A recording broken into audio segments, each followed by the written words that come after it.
ଆପଣମାନେ ଶୁଣିବାକୁ ଯାଉଛନ୍ତି ଶ୍ରବଣ କୁମାରଙ୍କର ସ୍ୱପ୍ନର ପାର୍ଟ 3। ମାତାଙ୍କ ଦେହାନ୍ତ ପରେ ପିତା, କ'ଣ କହୁଛ ତୁମେ? ପୁତ୍ର ମୋର ନାହିଁ, କାହିଁ ଏତେ କଷ୍ଟ ଦିଅ ପ୍ରଭୁ? କିଏ କିଏ ତୁମେ? ମୋର ପୁତ୍ର କୁଆଡ଼େ ଗଲା? ମୁଁ ରାଜା ଦଶରଥ। ମୋର ଶବ୍ଦଭେଦୀ ବାଣରେ ତୁମର ପୁତ୍ର ଦେହତ୍ୟାଗ କରିଛନ୍ତି।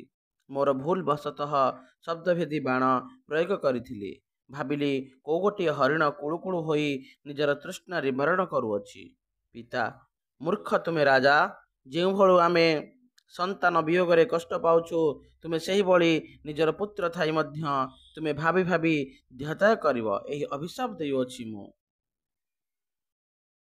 ବୃକ୍ଷର ପ୍ରତିଟି ଅଂଶ ଆଜି ଦୁନିଆର ସୁଖ ସୌନ୍ଦର୍ଯ୍ୟରେ ଉପଭୋଗ ହେଉଅଛି। ପୁତ୍ରର ସମସ୍ତ କାର୍ଯ୍ୟ ପିତା ସମ୍ପନ୍ନ କରିବାରେ ଅବହେଳା କରୁନାହିଁ।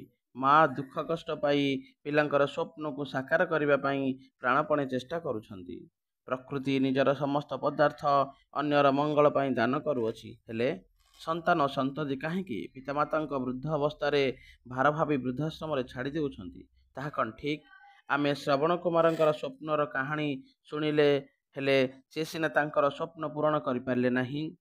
ଭାଗ୍ୟ ଦୁର୍ଭାଗ୍ୟବଶତଃ ଅଧବାଟରେ ନିଜ ପିତାମାତାଙ୍କୁ ଛାଡ଼ି ଚାଲିଗଲେ ଓ ପିତାମାତା ବି ସେହି ସମୟରେ ତାଙ୍କୁ ମନେ ପକାଇକି ନିଜେ ବି ଦେହତ୍ୟାଗ କରିଦେଲେ। ହେଲେ ଆଜି ଆକାଶମଣ୍ଡଳକୁ ଦେଖିଲେ ସେହି ତିନୋଟି ତାରା, ଯେଉଁଠାରେ ଶ୍ରବଣ କୁମାର ଏବଂ ତାଙ୍କର ଦୁଇ ମାତା ପିତା ଅବସ୍ଥାନ କରିଛନ୍ତି।